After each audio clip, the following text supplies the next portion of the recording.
up, guys? This is the part 2 of the Bambu Lab A1 short review. And this time we're going to be more descriptive. Let's get into it. Guys, we're at the printer. So when you first get the printer, then it comes in a bunch of pieces.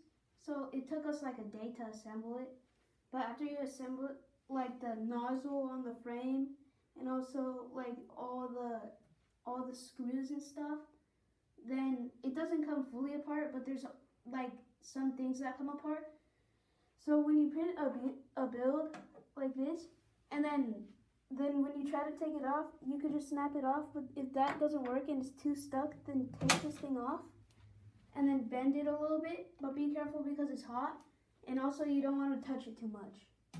So also, guys, it comes with a screen. It has print files, filament, which is this, control, setting, assistant, and also it has a camera and a light, which you could use when you get the Bambu Handy app on your phone.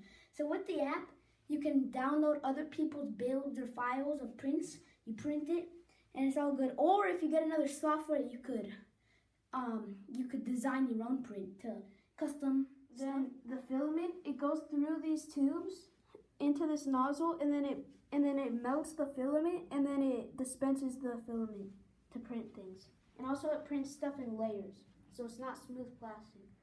And that's it for this video, guys. Thanks for watching.